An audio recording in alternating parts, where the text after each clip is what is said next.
coming to you live from the 21st floor of 333 Locust Street in Philadelphia, Pennsylvania. It's the 10 Point Podcast. My name is Bruce, and remember, be sober, be vigilant, because your adversary, the devil, walks about like a roaring lion, seeking whom he may devour. You find me stuck here, no way out, with two suspicious-looking gentlemen. First, when he's near, everything goes wrong. It's Chris. That's true. and And I'm never sober. And he's never sober, exactly. Yes. The first rule of the rules. And secondly, why don't you suck a butt? It's Andy. I knew that was coming. yeah, our YouTube viewers will actually just about see the guy behind you shouting about sucking a butt on the backdrop at the moment. We are the 10 Point Podcast. You can find us on YouTube. We are 10 Point Podcast on YouTube, where our video version of the podcast comes up there. You can watch, you can see our various backgrounds that we have behind us on there. But we are a podcast first and foremost, and you can find us wherever you get your podcasts. And please, if your podcast provider lets you rate and review and all that sort of stuff, please do rate us highly and review as well. It helps us. And please reach out on any of social media channels. We have Twitter, we have Facebook, we are 10 Point Podcast on both. Send us any messages, send us any requests, and head over to 10pointpodcast.com, our website, where you can get in touch that way, and you can hit the donate button. Any sponsors, please email us from there as well. And we definitely won't attack fans. we will be nice to anybody. We will be very pleasant to anyone who reaches out.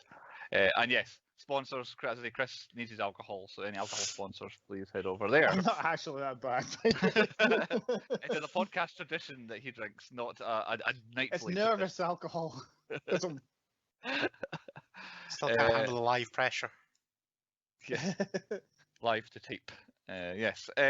So, normally I shout and ask what have I been watching in the last week, but I'll carry on our conversation from the last episode, as I have now watched Godzilla vs. Kong. That's where I left it as the podcast ended. I was going that very minute to go watch it, so I can now join in on the fun and games of Godzilla vs. Kong. And I pretty much have to echo everything the two lads said last week, where what is the point of the humans other than to completely confuse me and ruin a perfectly good Godzilla vs. Kong movie by giving me human beings ruining it for me. Let's go reasonably spoiler-filled here. You must have seen Godzilla vs. Kong, because I believe everybody did. Everyone's lockdown was helped by, everyone's pandemic was helped by this movie coming out. Why? What? Hollow Earth. What was that all about? Yeah. My major question with that whole thing is, like, why did they need Kong? Like, I know they had some serious technology. Surely they could have worked it out without getting a fucking massive gorilla to go and help them. My point is, where did the sun come from down there? Immediately, they're down there. I'm like, okay. And like, all right, they'll explain it soon. And then, no, they didn't. No, they didn't. No, they didn't. It's like, how is everything lit up here? Like, there's no sun. They did not even say, oh, it's the center of the Earth, has a sun in it. No, there's no mention. It's just, oh, it's lovely bright sunshine in the middle of the Earth. And then on top of that, forget the throne room stuff. Okay, I will believe giant gorillas can build a castle if you want. How did Godzilla just suddenly go, he's down there? And it snapped down through the earth to the exact centimeter that King Kong was standing. That had to do some serious damage to the earth, though. Yeah, exactly. It's got carnage off its axis and everything, doing stuff like that. But, I know you're a big Godzilla fan, but in your unpartial opinion, who stole the film for you? It's a Kong film. Kong is he's the guy, he's the heart in the film. Yes. Right, Godzilla was okay, but right, you're a Godzilla fan. Do you not think Godzilla was a bit of a bellend, right? Because, okay, he was trying to help the humans by destroying the power source for Mechagodzilla. I get that. Why did he detour to go and fuck up Kong while Kong's on a boat? Because he is his mortal enemy from ages ago. Which reminds me, so Kong is hidden in the Truman Show dome. Yeah. So Godzilla can't find him, but you can find him in the middle of the Earth just fine. Like, oh yeah. What is that dome? Like, what is it made of that it's stronger than the Earth's crust that you can't detect him? But yeah, Godzilla won though, as in Godzilla beat Kong, beat him again, and then the team defeated Mechagodzilla. Nah, Kong won. He got more punches in. He did. It's not about punches. He was nearly dead. He was just resting. Yeah, and also they help with the military in at least the first fight, and he still lost, did Kong. But yeah, without Kong, they wouldn't have beat Mechagodzilla. They're better together than they are against each other. But I definitely enjoyed it, but there was just way too much, I don't know, The human nonsense for sucks me. balls.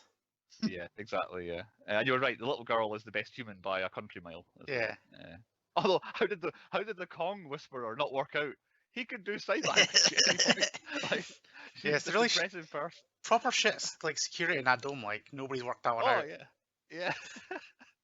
But yeah, that is literally the only thing I watched this week. It's been I don't know, my last year's been building up to that film, so I've seen it now. What have you guys been watching other than that? I watched Castaway because I just noticed it was on Netflix.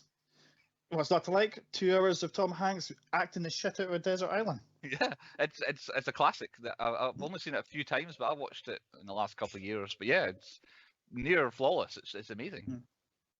It might be coming up in a few months. Let it settle for a bit. Yeah. What about you, Andy? What you watch? Right, I'm going to say something controversial here. Okay. Oh. Daisy Ridley is the shittest actress in the world. That's a real controversial. No, you can't. In Force Awakens, that's the first one she was in, wasn't it? She's actually terrible at the beginning, but she's so inexperienced that she gets better as the film goes on. In the space of 2 hours, she becomes a better actress during that film. So yeah, like, and that's her biggest film ever. Essentially, she was rubbish in the first half of that. Anyway. I watched Chaos Walking with her and Tom Holland. Okay. And Tom Holland can act. She cannot. Mads Mikkelsen can act. She cannot. Right. Basically, the premise of this film is any male on this like planet, you like hear their thoughts. Everybody can hear their thoughts out loud. So if I'm just going, I really want to kill Chris, like that's the thoughts. But women can't, and it almost seems like they designed the film because she can't do that. Like she can't act that.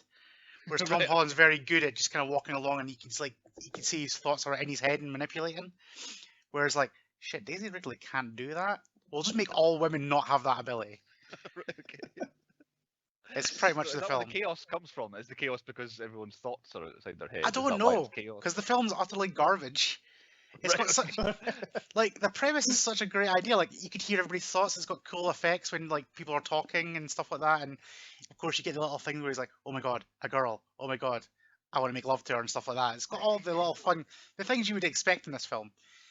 I don't actually know what the story was about, and and then it ended, and I was like, "What was the story about?" So it goes nowhere. Right. Okay. So it's kind of like Godzilla vs Kong, but without the giant monsters fighting it. Yeah, Like, just Tom the Holland. story is nonsense. Tom Holland's brilliant in it. Daisy Ridley is utterly shite. Right. Well, there we go.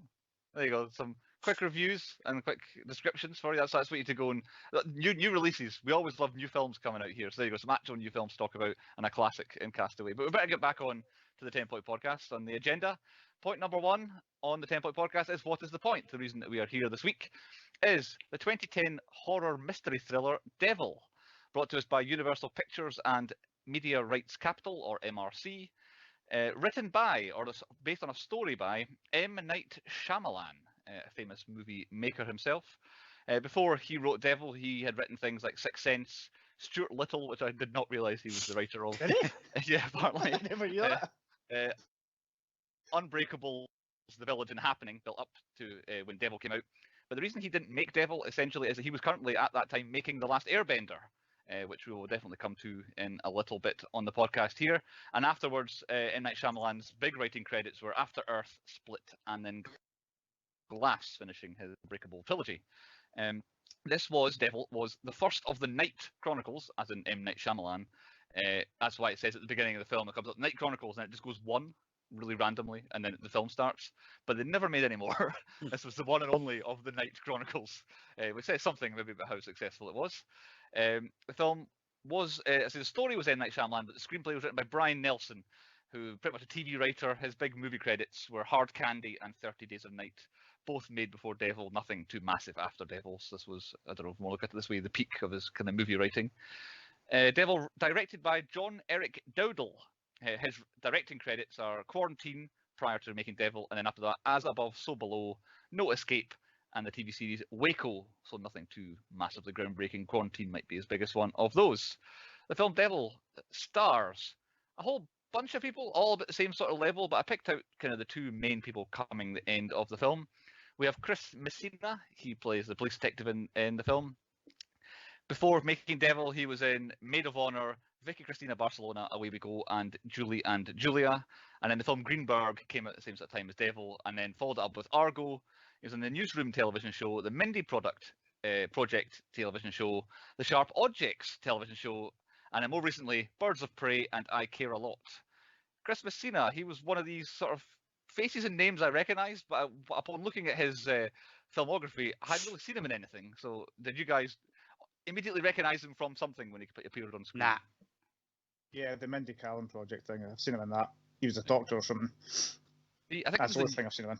I think in Newsrooms where I know him, but then when I saw that he was in Birds of Prey, I was like, oh, he's Victor Zsasz in Birds of Prey. He was like second to Ewan McGregor on the baddie guy side. He was a shit Zsasz. Well, there you go. I can't remember. I've only seen that film once in a couple of years ago now. And then the other co-star, I should say, of this film is Logan Marshall Green. And before being in Devil, all I've got from him as being in before is the OC. He was in about half a season of the OC television show. And then following Devil, he was in Prometheus, The Invitation, Upgrade, which I watched recently, and it's actually pretty good. It's just Venom, but with the AI instead of a monster. But he was in Spider-Man Homecoming as Shocker number 1. And randomly, so he is. Shocker number 2 is also in Devil. You just ruined my movies on movies, you bell end. Sorry. Yes, it was very easy, so we'll come to that later on, clearly. But yeah, both the Shockers are in Devil. But yeah, Logan Marshall Green, anything that I've not mentioned, he's quite a reasonably kind of new movie star. Nah. He's got one of those faces that looks familiar, but I couldn't tell you what he's in until you just said that. When he's an Upgrade, it's very similar to Venom, but he also looks quite a lot like Tom Hardy as well, so therefore it just feels you're just watching a Venom film. But back on to Devil. The film Devil, made on a budget of $10 million, opened in the US first weekend for $12 million, final US gross 33.5, and its final worldwide 62.5 million. So it made quite a healthy profit on its budget. And then they made no more, so I don't know if critically acclaimed it wasn't. It might have struggled, and then M. Night Shyamalan with The Last Airbender didn't go too well for him, so maybe his stock dropped, and they didn't really fancy making any more of these. Released 17th of September 2010, means it qualifies for the 2011 award season. We've never covered that before, so I'll run through the major award ceremonies that we always cover. 2011 Oscars, Devil was not nominated. Best Picture was one of those years where they have 10 nominees. So pick your winner from these if you can remember them. Twilight. When it gets to the end. I'll get to that. 127 hours, not the Oscars, clearly. 127 hours, Black Swan, The Fighter, Inception, The Kids Are Alright, The King's Speech, The Social Network, Toy Story 3, True Grit, and Winter's Bone. What's your best picture of 2011? King's Speech won it. Well, that's quite a good year. I was going to say Black Swan. The King's Speech did indeed win it. I think it was an upset. I think everyone thought it was going to be Social Network. And maybe people had Black Swan in there. And Toy Story 3 might have had an animated chance for the first time ever to actually win. But King's Speech in a bit of an upset. And then a very similar sounding 2011 MTV Movie Awards. Devil not nominated there either. Best movie nominees of that year: Black Swan, Harry Potter and Deathly Hallows Part 1, Inception, The Social Network, and the Twilight Saga Eclipse. Twilight. I'll say Twilight. And Twilight, yes. Twilight won Best Picture and Best Male and Best Female, and I think other bits and bobs as well. How the fuck did it win Best Female? Jesus. She can't act. Hey there. Oh, smile. Who's better, who's worse? So he's alright with her, but not like our Pats. Other way. Oh, so you're alright with our Pats. Pats are the bottom of me. I don't like Kristen Stewart. Alright.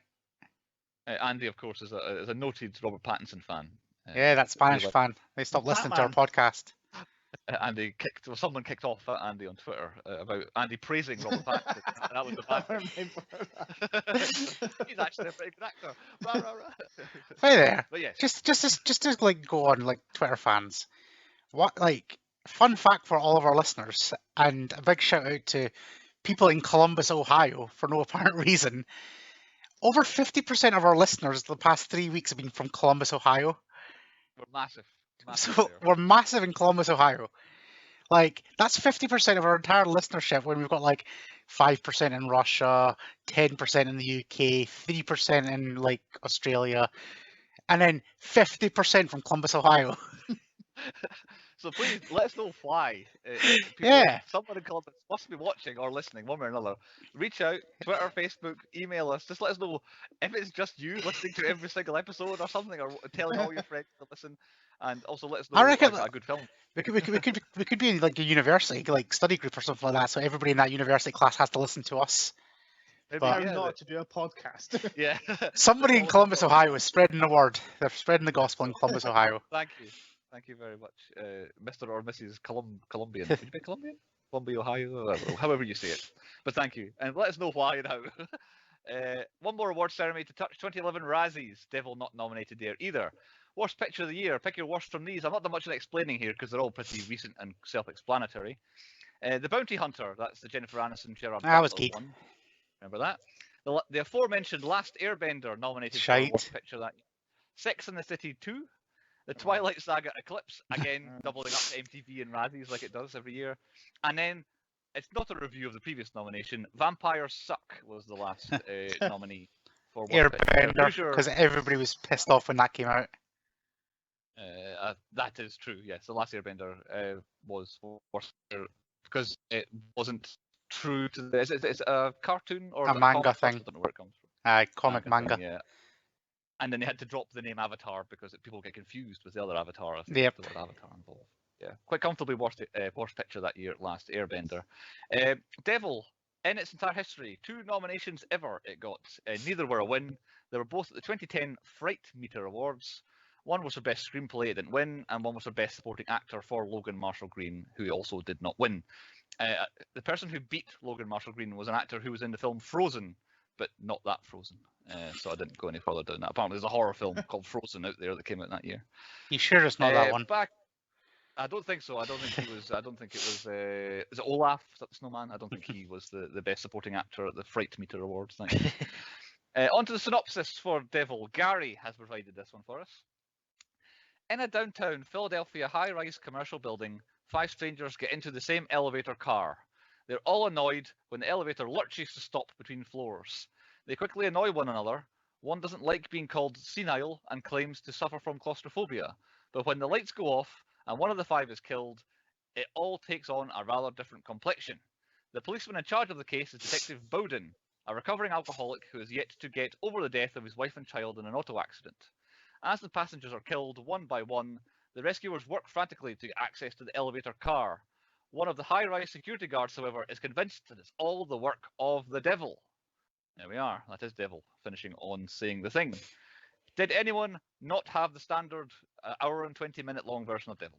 Don't think so. I watched that one. I think there only is one version. So Yeah, I must watch a different version because at no point was she ever called senile. I did wonder, but Gary told me. Gary said one of them doesn't even say it was the old lady. It just says one of them did like be called senile. So, but yes, we all watched the same version because I think there is only one. It was my selection because I had seen this film exactly once before, and I thought I remember that being quite good, and I'm going to pick it because we've not done much around this sort of era. And at that time, I was going to pick a scary one because I'd done one in a while, and then Chris picked Alien, like 2 picks beforehand. And I thought it's nice and short, and we could just maybe fly through it, and it'd be nice and easy. On to point. Who'd seen it? Andy, you'd seen it, yes? Confirmed? Yeah. So this is the film where I definitely seen it. I don't remember why I'd seen it because it's not the type of film I'd go to the cinema for. But I remember watching this the first time and knowing exactly what the fuck happens because of a trailer. And it literally ruined it because I'd watched it and I was like, eh? I might have been affected by the same thing because I've got queries later on about that. But yeah, I was like, I seen it and I was like, oh yeah, it's the woman. And then the woman dies in the film. I was like, wait there, that trailer screwed me. And it's like, oh no, she's back. And it's like that exact clip where she's got like black eyes. I was like, it did ruin it, you bell ends. Yeah, I was like, even on this watch, I was like, I'm pretty sure it's the old lady. And then she dies, and I'm like, maybe it isn't her. And then she comes back, and it's like, yeah, I was right the whole time. I think it was even the same the first time I watched it. But yeah. Chris, first time watching, is that right? It was, yep. Blew his mind. Similar thought process. Fucking blowing his mind. Watch this. Well, kind of like I was sitting watching it going, it's definitely the younger lady. She's acting shifty. I kind of thought they were just going to blame the devil when it wasn't actually the devil. I thought it was going to be one of these things that ooh, it's the devil, but it's not. It's just somebody being a twat. Right. Okay. Right then. On that note, on to point 2 in the podcast, the high points. What was it? Thought the best bits or the best things about the film were? I think whoever picks it normally goes first, so I'll just go and briefly. I'll make a fool of myself here, and feel free to jump in and also make a fool of yourselves. The opening of the film, with it being scanning across the city, being upside down. I was like, that was really weird flying an upside down camera around like that. And then it gets to the end of the film and they show the same footage right way up. I was like, they just flipped it, right? Okay. It wasn't that. I was kind of watching it and it just went, dude, I'm like, fucking hell. And it started playing like Jaws-esque music. It scared the shit out of me, the first opening thing. To me, I reckon they put that on the cutting room floor and went, shit, I've edited all that together and it's upside down, I forgot to flip it. I'll fix it at the end, don't worry. Yeah, I'll go back and do it. Oh, finished, there we go. Somebody clearly put that camera on upside down when they filmed it. Like, they were like, oh, you bastard. So you reckon they filmed it upside down and then flipped it for the end? So yeah. Right way up. Right, okay. Well, I don't feel so bad now then. But yeah, I thought it was a really good start. I liked it panning across, and the whole time you have Ramirez telling the story in the background about literally what's going to happen in the film, and then it zooms all the way down the building, which I thought was a nice touch as well. And then you immediately get as he says, they're talking about someone. It usually starts with a suicide, I think he says, and then someone just appears in the background dying on the back of a van. So I thought it was a really good start. I was like, right, okay, I'm in. I know where we are. I know what's going to happen because this is what they were told me, and I wasn't really expecting that, and it worked. But I very much liked the opening. That was my first high point. Yeah. If you guys got any comments on that? No, I can't like it was just random, like the thing, and then obviously when you get to see the cop, he's doing all his detective work, and you're like, how the fuck did they get away down there? Like you saw it slowly rolling, but I thought that was it. It's just you didn't see it roll all the way down. Yeah, exactly. Yeah, it seemed quite weird. Like it was a strange way to do it. That this van, there's no glass here. It seemed like an aside in the film we didn't need. We didn't need him solving that part of the mystery. It just could have been. There's a broken window up in that building. I wonder if the person fell out of that. It would have been enough. I don't know. I also can't imagine the crash banners diverting a truck like a right angle. Yeah, exactly. Yeah. Perfectly down a wee alley. What about you, Andy? Any high points in the early going? Jump scares. There's a couple of jump scares at the start that really did shit me up. was it the opening credits that scared Chris? No, it was the classic. Anytime somebody falls out of a fucking building, they decide to crank the volume right up, and it's just like, thoof, bang. Yeah. So I don't need that in my life. Because always at the start, when you're looking up, going, "What's that?" The glass comes down. That shit me up a wee bit. Yeah, at the start of a film, you're always adjusting the volume, and it's like they shouldn't put a jump scare in the first 3 or 4 minutes. It's bullshit. Yeah. Yeah, you get it perfectly for the line reading, so I can hear what everybody's saying now, and it's a good jump scare immediately. My next high point, pretty much straight away after that, is I very much enjoyed them introducing all the characters. Like you know who everybody was once they get in the lift, and you know that all of them are a bit shifty one way or another. Like all of them have something that's a bit wrong. It's like, they could be the devil, and they could be the devil, and he looks a bit weird, the guy who's not actually done anything wrong, but he looks a bit weird, so he could be the devil. So I thought it was a very good way to set them all up. It's like, okay, I'm happy, any one of you could be the devil. Then immediately I'm like, I think it's the old woman. Immediately I'm drawn. She seems to be the least bad at that point, so I thought that's going to be her. She had, I'll bring this up later on, but I never at one point thought it was her. No? She was just like an annoying old bat, which again I'll bring up later on. But I also, again, I never thought it was going to be about the devil. I thought somebody was just going to be an asshole and start killing people. And I thought it was like the lady, because she just kept looking. You never knew it was what she was going on about. She was just like, "Oh, the guy touched my ass." No, he didn't. You could see it instantly. You never touched her ass. And she always stopped the Marine guy from trying to help people. She's like, "Oh, he's escaping." No, he's not. He told you what he was doing. Yeah, exactly. Yeah. So I always assumed it was her, so I was quite surprised when she got a bit of glass to her neck. Of course, she makes it to the end as well. So if you think from the beginning, I think it's going to be her. The longer she makes it, the better the feel is for you. And there's more on, even the security guard started looking a bit shifty with her, and you're like, their story makes sense now of him trying to get her, and you're like, oh, it's definitely him now. Yeah. And then he gets Casper from. She's from Casper. Yeah, it does. That's one of my other high points. Is I really enjoyed the section of the film where Bowden puts the whole thing together. Yeah. It's like, oh, it's him. He's in it to kill, and it's like he solves the crime. all you need to do is just get there, and then the guard is dead. It wasn't him all along. Like that's it's something else at work here. I'll say that. Do we actually know that he wasn't trying to kill her? Like he still might have been trying to kill her. Yeah. Because he just wasn't the devil, but he still might have been in it for that. But yeah, I thought it was very good when kind of. I don't know what usual suspect style. He put the whole thing together, and then no, actually he's dead. That's not where this film was going. I thought that was another high point for me. Anybody else? Andy, any high points? Elevator music. Like, it's one of them things that should have been shit.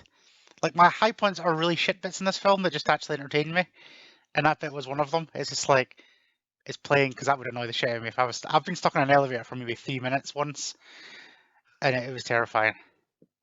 I don't know. Were you in the lift? It was when me and Carswell were stuck in a lift. Were you there, Chris? It was on that Spanish holiday we went on. No, I think I took the stairs. Or I was running behind or something, I don't know. But there was about 3 or 4 of us stuck in the lift, and then it was like one of them cases where you press and hold the button to talk to someone, and we're like, the lift's broken. Oh, we'll send somebody. And it's just that awkward silence, and the music's playing, and I just had a flashback of that holiday. That's like, it's really annoying. I very much enjoyed like the whole lot of them just completely losing the head, just going turn that music off. But then they're like, I think it might be the music that's playing that's annoying them in the control room. Like, one of my other high Not points. down, but on you go. Go on, you go. I was gonna say like nobody was actually shit at their jobs for once. Nothing was done because of negligence. Like the security guys were always talking to them saying, "We're trying to get you out. There's a guy looking to see the problem is." Until the guy electrocutes himself by standing in water. The twat. Yeah, that was a bad move. Yeah, like the whole time I'm like, oh, it's very dangerous here. But at least he's been smart. And then he just looks at the puddle, and then you're like, no, just at any point dealing with electricity, do not stand in. But like, it's no matter what you do, that's a terrible idea. And like, she got stabbed. Like, oh, we better get the police involved. So they get the police involved. So they actually do their job. They just can't help them. See, that brings me on to my other high point. The mechanic. He's like the world's shittest mechanic. He's not good at his job, Chris. He is utterly shite. Did everything to try and get it fixing. Like, surely, like, he went up and down, and it's like, this guy's going to die really quickly. And he still keeps pulling it through until he just tries to abseil down, because that's a stupid move. Like, why is he abseiling down by himself? Surely there would be some kind of health and safety where it would be a 2-man job. Yeah, someone would spot him or something like that. Yeah, but this mechanic's just like, I'm going to do this by myself. I'm going to save this entire elevator. I've got that. One of the high points is his little story for like 20 minutes, where like, say he's up and he's down, and they keep telling him it's not working. But of course, that's where the paranormal comes into it, where the devil has broken this lift, and he's like, there is nothing wrong with it. So I don't know what to do. But yeah, then he does make a very fatal move by trying to do what he did. It's not really a high point, it's more of a question. So, did the devil possess a different person each time they killed, or was he always that old lady? I was always that lady. Did she, like, always, right from the start? I reckon so. In my opinion, yes, but we never actually see, so I don't think it's. Yeah, it must be her, because that's kind of the point. I think it's kind of the point. It's one of them. Like, he wouldn't reanimate her and be all like, oh, I'm the devil at the end. He would just be in whoever he was last in, I guess. Because I thought he was just like, possessing different people for each kill, and then he just repossessed her. It might explain how none of them could actually work out which direction the killing was coming from at any point. Yeah. Like, at some point, your eyes would kind of get used to it being dark, and you would sort of sense where the murder was happening. But yeah, it's not. I was going to bring this up later on, but why, like, not till near the end of the film did they actually think of using their phones to light it up? Yeah. Like, all their phones would have had a torch. Well, maybe not back then. That's the thing. Yeah, no, it'd just be the screens. Yeah. They had a flash, though, wouldn't they? No, the old ones just to flash on. Old school. Yeah. This is way back in 2010. Like, this is this is decades ago. I'm sure I had a light enough phone back then. Oh, look at Chris with these fancy. I know, fucking hell. Must have been on a Hooray contract back then. Yeah. I was 3 with a fucking brick. I think my last high point is one to go is I did enjoy the twist of him being the one who accidentally killed the policeman's family, I guess, with drunk driving. I thought it was a good twist at the end. Like, the whole film, you think about who's going to be devil, who's going to be devil, who's going to be devil, and actually no, there's this extra twist, Shyamalan styles, and other extra twist you didn't see coming, and it all tied together because I'd kind of forgotten about the cop's backstory with the dead family. It left it long enough that then when it comes back into it, you're like, oh yeah, that's that thing that happened. So I didn't yeah, think I was going to play a part. I thought he was saying, this happened to me, this is why I don't believe in God and stuff. yeah. And he's just, and then, like you said, it comes back later on. I love the better twist is like would have been the Mexican security dude with like when he puts it on the thing, it's like, oh shit, I wrote that note. He's been super helpful. He's been really good at his job, and he's like, oh shit. Yeah, at one point I was like, when the old lady was dead, and I was doubting myself. I was like, is Ramirez the devil? Maybe is it him? I started to think that actually. Yeah, I thought it could be him. Until he started playing with the cross. The cross was like, he obviously can't be. Anyone else have any high points? Nah. No, I'm out. No, I think that's we'll move on to low points, and I'll stick where I was going there. Which one of my low points immediately, Ramirez. It's the devil in that. Like you don't even know what's happening yet, and it's like immediately it's like, oh, this is what happens. The devil does this, and the devil does that, and he pretty much tells the policeman the entire time, this is the devil's work, and the devil does this, and this is why it's like the whole time, and to the point where the policeman even gives up on like, okay, I worked out the crime and it's gone wrong. Tell me more about how the devil does stuff. I'm now all in on your story because you've been right since the beginning. But for me, the fact that someone's right there to tell you this is happening when it's a massive just jump annoys me in the film. I don't know. It seems to be a Mexican thing that all Mexicans like properly like believe in the devil. I've been watching a lot of Zach Bagans like ghost stories and stuff like that. They do a lot of American things, and most of them are demons and this and that. As soon as you go to Mexico, it's the devil. Like it's just what they do. It's insane. But yeah, it's like, oh, it could be a banshee, it could be a ghost in Mexico. It's the devil. It just as soon as you cross that border, fucking hell, they've upped their game down there. El Diablo, yeah. He didn't call him El Diablo. He called him something else. Like I don't know. I wasn't really paying attention, but he didn't call him El Diablo, which I don't know. Yeah, I think I remember that as well. Not sure. No confusion. My first low point is the upside down city flyby.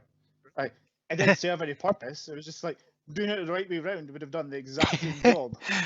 It was ominous. Like looking at it dark, it would be the same. But I thought it was something kind of hellish about it, as in you're upside down here, so you're coming from below, and I don't know. It was. It felt different. I don't know many other films that have an upside down opening. That's why I went for it. But yeah, it would have probably just felt the same. I think if it had been the normal way up without telling the story. My first major low point is one of Chris's high points, where he said everybody was really good at their job. Not one person was good at their job, in my opinion here. Right. Okay, right.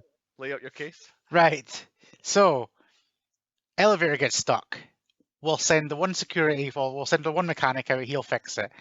After about half an hour on a murder, they're still just got the one dude, and they're like, maybe we should call the other mechanic. It takes a police officer to come in and go, well, get the proper like engineers on, get them on the phone, stop that guy's shit. And then they go, right, I know, we'll get the fire brigade here. And they're like, why are they cutting through the brick wall? Like, why don't you cut through the fucking door to get to the shaft? Like, here he goes. I need to jump in. My absolute major low point in the entire film. Does this lift not go to the 21st floor? Because they get the massive cutter thing. Yeah. And they just start cutting through someone's office wall. Yeah. And then they get there, and it's the lift. It's like, well, how? Somewhere on this floor. It's like they're like, oh, it's stuck. It's the 21st floor. It's like, why do they have to go through either they're in the hallway where the doors open, or it's like between floors? So I could not understand. They couldn't get it open with a crowbar. Yeah, no, but tried to get the doors open. I'll tell you what, cutting through that metal door would have been a lot. Inside the elevator. Aye. Yeah. Oh, right, okay. I mean, like, it's still they still have to cut through, and then the lift is there. So how? Like, there must have been some way they could cut through the door, even. Like, why did they have to go through someone's wall? Just cut the door that's there. Yeah, that is literally what I was thinking. It's like they did go through the door. But yeah, anyway, you just either go like up or down, like just right below it or whatever. And with all these elevator cases, I've seen a lot of elevator films where they crash and they go down. What I would do, cut below it, like so open the door below it, and then just put a couple of big massive steel bars in case it does drop. It's only going to fall like half an inch, or at least half floor. Exactly, yeah. But no, they've got these big fucking shock absorbers at the bottom, which is protecting nobody. You're a pancake by that time. Yeah. But there's just, I don't know, a lot of stupid in this film. And then, like, all the police officers just let that woman run in. Like, she'll just run into the building. Like, Yeah, exactly. How easy was that for her she to run? She spoke to somebody. She got kicked out the first time, then she just got in. Yeah, exactly. Yeah, to save the day essentially. Yeah. The right person got in. It's like I need to come in. I need to save the film. Everyone's charging it. I don't know. There's a lot of stupid and there's like annoying me, like stupid people that would just do their job and it would have been fine. And like I said, the ultimate one that Not Chris really, brought because up was the devil's guy. obviously stopping it. Well, yeah, but Yeah. the guy was just like, "Oh, that puddle's gonna electrocute me. I'm gonna carry on." At that moment, I'll I'd give be you like, "Fuck this! I'm out! I'm out! I've seen some weird This shit is not my happening." job. So yeah, that's my major low point in that one. Any other low points, Chris? I brought this up at Alien. Once again, deaths are hidden by darkness. You can't see what the fuck's happening. Yeah. I want to see somebody get jibbed through the neck. The finding a best death in this film. I thought, right, loads of people died in this film. Like, what's the best death? And like, we don't actually see any of them. We just see the remnants. So like, it's really hard to come up with one for the worst, the best death, I should say. I've only got one more low point, which it's not really. It's more of a review than a low point, but it's pretty much just Saw in a lift. We're even further beyond Saw than we are this film. So slight spoilers. The whole time, the person who is the baddie is dead in the room with them. Like, that's literally what happens in Saw. So, and it's like scary, creepy. It's shot like Saw, sounds like Saw, and all that. It's just that they have just made a Saw film and just we'll put this one in a lift and we'll make it the devil instead of a serial killer. So the fact that it's just, I don't know, whatever number it would be, Saw 5 at the time, is a major low point for me. Whereas, However, at least Saw didn't reveal the ending of him standing up. Whereas somehow along the lines, this revealed the ending for me before I'd even seen the film first time. Well, exactly, yeah. But yeah, that was my last major low point. It's pretty much just Saw. Any others? Yeah, the older woman in general. She's bugged the tits off me. Right. As soon as I got into the lift and the lift stopped, oh, do you not have a radio? Why are you in here? Why have you got this? Why are you looking at me? Why are you looking at her ass? She's moaning about fucking everything. That's because she's the devil. She just like never been so glad to see somebody killed before. That's what the devil wants you to do, Chris. Be hated. Well, again, but I didn't think it was her. I thought it was the other woman. Well, no, I thought the other one was a killer, and I didn't think there was a devil. So I just thought she was a bitch. This is an annoying old lady, yeah. It's not really a low point. It's another question. I always thought toast fell spread side down. When he dropped that, I was just like, you're not really proving anything. It's what it does all the time. Yep, that is not a test in a vacuum that proves the devil's around. Yeah. It always happens. I don't know. The next time I feel something superstitious, I'm throwing some toast out. Devil's here! If it landed the other way down, yeah, oh, wait, that's a little bit weird. Exactly, yeah. We were being blessed by God right now if my toast landed the right way up. That's more likely, yeah. Andy, any other low points? Nah, just incompetence. Incompetent, general incompetence. Right, move on to point number 4 on the podcast. Point 4 is the stats. Normally around this time, Chris has a little catchphrase for us. I thought I heard a shit. You did, in fact, Chris. There were 3 of them spoken in this film. Not very many. They kind of played it nice and low, I think, to get a better rating.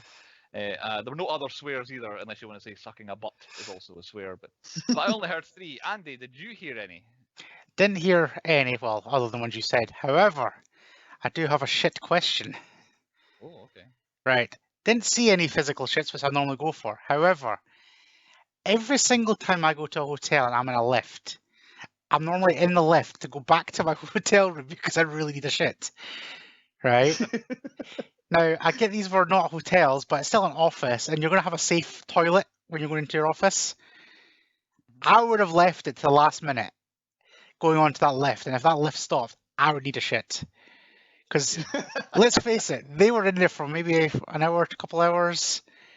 I'd say a couple hours. Yeah. I'd say longer than that. I think it feels like it's pretty much real time, the film. I think Yeah. It's maybe like a little bit extra, but yeah, it does feel like it's maybe an hour and a half to 2 hours. So, yeah, if that was me, somebody would be like not once did they say, I need to go for a piss, I need a shit, or whatever. Well, the guy did. The guy said, I need to go to the toilet. The guy with the red tie behind you. Yeah, but that guy was just saying a lot of things, though. However... Yeah, he did see one of the points he thought you actually needed to, but he did say he needed the toilet. Yeah, but he never actually pulled it off. I feel like this film should have done it. No, that's why you got into trouble with that lady.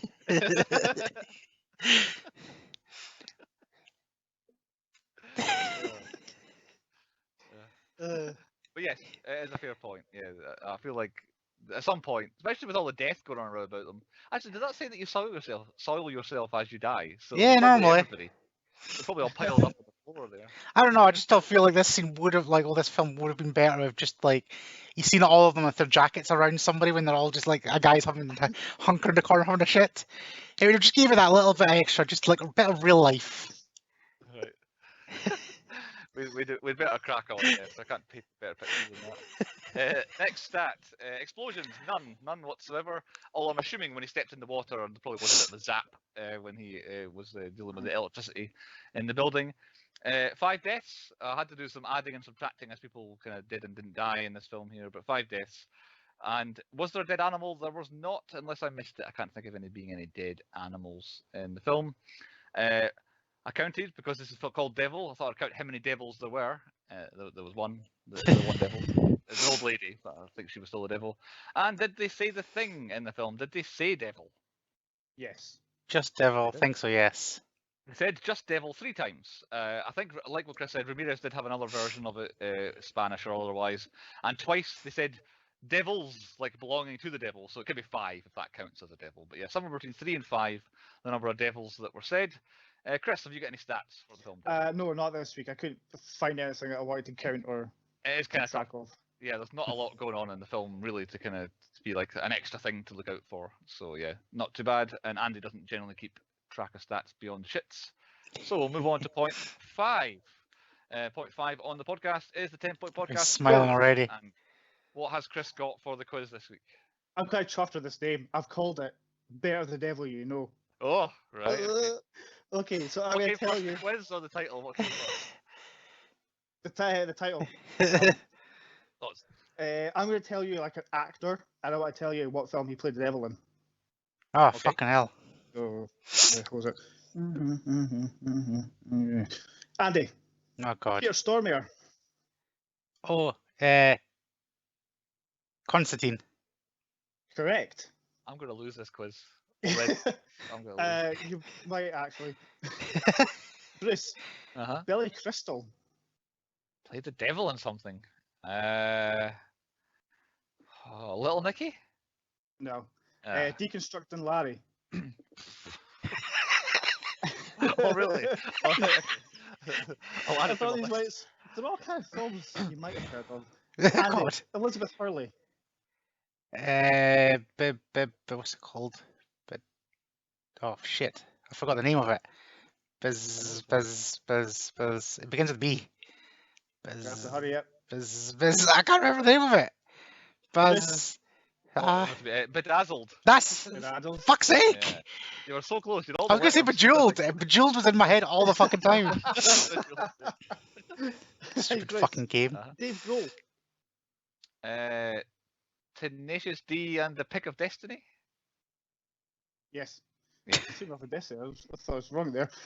Andy. Al Pacino. Shit. Maybe I won't lose this quiz. I keep knowing them, but I don't know the name of them. What was it called? Devil's Advocate. Oh, yes. Oh.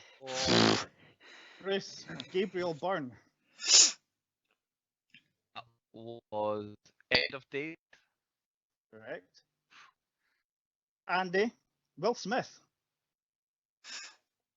Will Smith is the devil.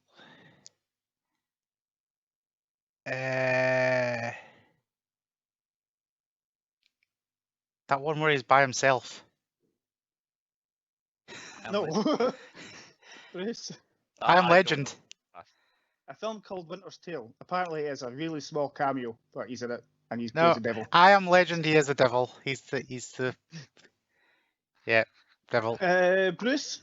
Daniel Malik. Daniel Malik. I don't think I could even picture him now that you said his name. I'm gonna guess something. I'm gonna go Chris's Heart. I know the devil's in it. Does he happen to play Satan in the South Park movie? I know it's not him, but Andy. Nah. You're gonna kick yourself, Bruce, because he plays the devil in. He's a Black Phillip voice in The Witch. right, okay. Oh, you might have got that one. That's a massive like reach for me to go back to that. Who's that, Bruce? Andy. Harvey Keitel. Keitel. The fuck is he the devil in? The Devil Wears Prada.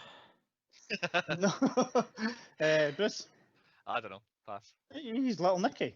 Oh, fucking hell, it Little is. Nicky's dad. I've seen it once and hated it. Yeah. I've never ever revisited it. So. Trey Parker, Bruce. Oh, hey, South Park. Bigger, longer, and uncut. Yeah. There you go. Yeah. So 4-2, I think it was. Yeah, my steals won it for me there. I might Yeah, know the ones and bear in mind, the first one that you didn't get, Chris didn't pass over, then decided, nah, I'm going to pass them over. Absolutely rigged. Oh, fuck, no, neither I did. Aye. Pass over Billy Crystal. Right, pass Nope. it over to him then. I apologise, but I'll give you an extra 2 points. It was a draw, 4-all. My bad. I apologise. Oh, you're evil, Chris. You're evil. He's the devil. I thought, because when I said it, you said I've got no idea. I thought, oh, okay, you never knew. So you might have just got an extra 2 points for no reason there. Yeah, okay. I'll take a draw. I won really. Also, but I jumped the gun because Chris recently has been favouring number quizzes. So I was noting down every single floor in the film that was mentioned, so I know where everybody was going. Like the guard was going to the 39th floor, the young woman was going to the 42nd floor, they were in elevator 6. The 35th floor is where the suicide was and where the salesman was going, and then it was stuck on the 21st floor. So I had all these floors. There was none of. There was no like 666 or anything in the film. Well, They just start for you. The building was 333, so the suggestion was that maybe it was a different number that the devil was drawn to rather than 666. But yeah, I wrote down all these numbers on different floors, thinking Chris was going to tell me higher or lower, where they were going, and all this stuff. That didn't work. Back on with the show. Point 6 on the podcast is movies within movies. I must say I struggled with this one for my end of things. Obviously Saw, because the entire time I'm thinking it's a Saw movie, but I've got The Shining, Die Hard, Speed, and the other movie that just kept the whole way through was Saw, and it was Gremlins 2 just kept coming to my head the entire time. Just like, imagine the Gremlins were wreaking havoc with the building around about. So that's all I have in terms of parodies and references and other things this film made me think of. Chris, what have you got movies within movies wise? As far as I can tell, this is nobody's making a return. It's a full cast of newbies. Unless you count the devil. Hey. Aye. Because as you said before, the devil was Black Phillip. That's the only connection I could make. Okay. As for putting us into the movie, I've put Andy is the salesman behind you because you were trying to make a little bit of light of the situation and then get yourself shivved by somebody. Bruce was a little bit trickier, but I put you as Ramirez. Right. I don't know why, I just did. He loves toast. And I'd be the janitor right at the start, completely oblivious to everything that's going on. I'd just be cleaning on the floor, people are dying, and I'd be like, oh, I'm away home. Job done for the day. I was sure you were going to go for people on the lift. So I went for the workers in the building. So I've got Andy as Ramirez because he always knows what's happening. He always knows everything that's coming up and all that. So I thought he's Ramirez. I've got you as Lustig, who was the other guard that wasn't Ramirez. Just because I thought I have to be Dwight and you guys will be telling me where to go and I'm getting up and down and I am getting killed because you guys tell me where to go. So I went the 3 security guard team essentially is where I went with it. But yes, as good as always. Andy, movies and movies. I'm sorry I spoiled it. You spunked this one, didn't you? So basically, this was like an early, after they were like Shocker 1 and 2. You can either do this backwards or forwards. So you can either be Shocker 1 and 2, and then they went and did this after they got fired by the old Vulture. Yeah. Or this is where they started out, and then they went and started working for Vulture after the stuff that happened in Avengers. And then the problem is one of them dies in both films, so. It's a bit of a flop, but yeah. I just thought it was funny trying to put Shocker 1 and Shocker 2 in there. It's too notable to just let it lie. Yeah. Just randomly these two guys play the same superhero in the same film. Yes, a tough movies in the movies. This one for everybody, I think. But what's usually tough to segue into point 7, Andy's hypotheticals. Andy, what questions have you got for us? This was hard because not much actually happens. No. So my hypothetical is for Chris. Chris, you've got this one. If you were in charge of lift operations, so i.e. you're like the 2 security guards, how would you solve the situation? What would you do differently? What, to get the lift moving again? Yeah, just like, would you like call the police straight away? Would you try and pry the doors open? What would your action plan be? Or would you just stay in the office and just let your one security guard while your maintenance guy walk up and down the stairs? Well, I'd ask the engineer guy to try and open the door. If it didn't work, then phone the fire brigade first. They only phoned the police because she got stabbed in the back. So I'd be phoning the fire brigade. If it was a normal lift situation, people were just stuck, I'd phone the fire brigade first. Fair enough. And Bruce, Can't argue with that. you're in a lift. Somebody dies. What do you do? I'm assuming I'm not the devil here. I think You're not the devil. Just say you're in a lift with five other. other. That's Yeah. out to be for debate, yeah. Just say there's Yeah, five it's other tough. people and somebody dies, because I feel like they remained a little bit calm in that situation. Yeah, like obviously this person, like clearly he was killed as well. It wasn't like he just had a heart attack or like he was like stabbed with a mirror or something, wasn't he? It was the first death. Yeah, at that point, yeah, I'm freaking out. Like I'm probably just jumping on whoever I think it is and just trying to hold them down. I'd probably get killed by the person it actually was. But yeah, I wouldn't be taking it as easy. I would be like losing my mind trying to work out. And I do find that they don't. They keep telling them to back away from each other. Like I would be full on. I am in the corner here, and like just stand, just punching. Like if anyone's coming near me, I'm gonna hit them before they get to me. Like maybe my approach. I don't know. But yeah, I can't think of a more awkward. It's awkward enough on a lift, but if someone's trying to kill people in there, that's even more awkward. See, my quick situation at this one is if somebody's been murdered right in front of me, I'd literally just take all my clothes off and be naked. Come on in. It's the ultimate defense. That killer's ain't coming anywhere near me. I like I'm it. one of those people that don't turn around and have like their hands in their pockets and like keep staring at the door. Like, hey, you gonna turn in? Nope. Nope. I don't want to talk to you. Just ignore them and they'll go away. And somebody's definitely on a tactical nuke off there, and this is a big long fart that's smelly as well. Oh, that's the second level. Once you're naked, you do that, and no one's coming near you. Yeah. I can't beat yours, Andy. I'm afraid that is the solution to it. To that That's just what I would do. situation. I feel like it would just stop me from getting killed, hopefully. Or there's a I might just maniac in leave this. it, like, let's lift. kill him so we can go. Yeah, exactly. Yeah. Let's all team up together. Oh, very good. Yeah, onwards to the podcast. Point 8 for our nominations, where we nominate people and things and bits of films for the Pointy Awards at the end of the season. We're now past halfway, I think, or maybe we're bang on. No, I think we're past halfway. Past halfway. We are past halfway, so we better get our ballot papers filled out nice and full. So, Chris, why don't you give us nominations first? I'm going for best cop as a detective. I know he didn't save him, but he knew everything was going on. He solved the crime pretty much. He was good at his job. That's what we go for as a cop, isn't it? My worst plan is having full-size windows that high up in a building, so people could just, fall out of them. Well, I'm assuming that, like, because they reinforce them, don't they? They're really strong Yeah. windows and to stop that happening. So I think Yes. it's the full-on power of the devil has made that person kill themselves. My original one was the engineer abseiling down the shaft by himself and then trying to get stuff and then falling and killing himself. But I thought having full-size windows was a bad idea. My best death is the guards. Like I said, his neck went full priest from Casper. And best twist is the guy that killed the detective's family is the guy. Like I didn't see that coming. Like I completely forgot about Thingamay.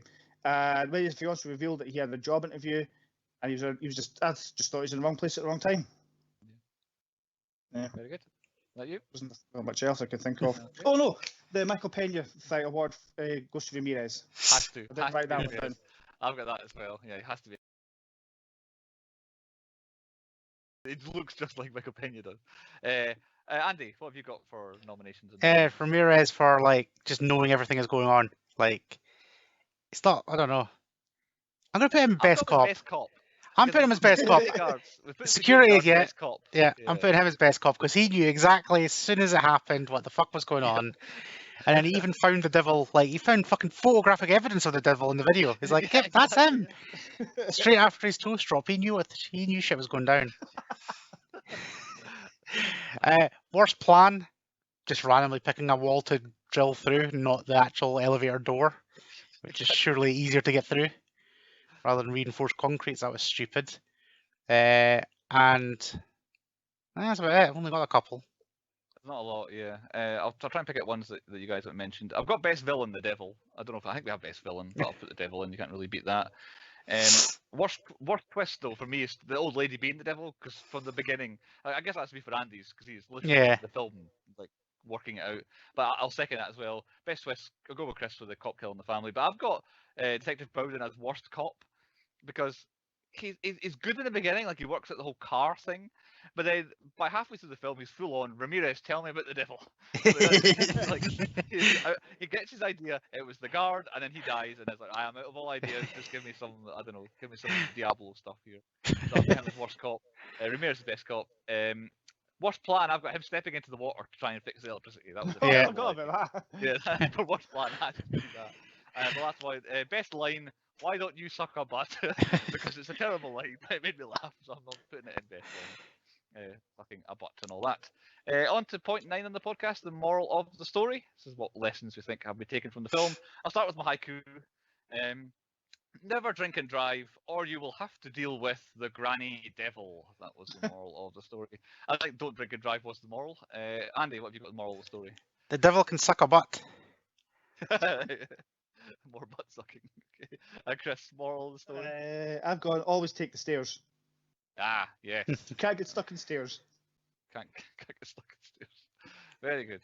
Lots of lessons there. On to the final point on the podcast, the 10-point rating, where we rate the movie out of 10. My selection, I have to go first. Not great. I remember this being pretty damn good from what I could remember. It was like extremely way better on the first watch than it was on this watch. I'm assuming I must have watched it about 10 years ago. Nothing is especially new, revolutionary. It doesn't do anything you haven't seen before, I don't think. Even the twists are a bit samey. But it doesn't overstay its welcome. I feel like it flies by. There's never too much extra that you don't need. Like we're saying, there's not a lot happening. The film helped it. Yeah, the fact that it's 82 minutes, something that long, really helps. And everybody's pretty good in it. We've not slagged anyone for being a bad actor or actress. Well, Chris hates the devil. He hates the devil, but yeah, exactly. Well, so as you should. I'm going to go for a 5, probably a low 5. I'm going for a 5 just because it's fine. There's nothing wrong with it. Andy, you've seen it before, so what have you given it? I think if I watched this first time, like even rating it the first time, and it wasn't ruined, it'd be pretty good. But like you said, it's the same as every other film, and I just hate Shyamalan. Like he does, like for every one good film he does about 5 shit films. Yeah, this is in his shit film category, but it's a passable shit film, so it gets a 4. A 4 from Andy. And Chris, on a first watch, how did you find Devil? Like you both said, it's not a horrifically bad movie. It's got a few tense moments, and it kind of, for me, because I hadn't seen the trailer, it kind of kept you guessing as to who done it. But I've got to agree with Bruce. It's can't be much more than a 5. It's just an average film. Okay. That means the official 10-point podcast rating is a 5 for Devil, and I think we can all agree, average, nothing wrong, but nothing right also. So it gets a 5 in total. On to next time, and unless my notes deceive me, it is Chris's selection, and I do remember because Chris at the start of the podcast was having to try and pick what he was doing next because he had forgotten. No, I did. I had it down. I was just making sure I did have it down. It's a film I've never seen before. It does fit into my category. Best of British. Yes, it does have British actors in it. They're the best. I've gone for the Imaginarium of Dr Parnassus. Oh God. Okay. Oh God. Don't think I've seen it. Check which one it is. Going by that, I think Andy's seen it and he doesn't like it, so it's gonna be a 2. I've never seen it before. I've always meant to watch it. No. I see. I've definitely not seen it. Oh, okay. So that's 2 of us. Terry Gilliam. Gilliam. I see. So it's going to be a bit wacky, is it? From what I've read in the reviews, it's very wacky. Okay. Right. I will reserve judgment any longer than that. So I've definitely not seen it, and Andy has, and sounds I don't know. Optimistic. Not very pessimistic. Well, there you go.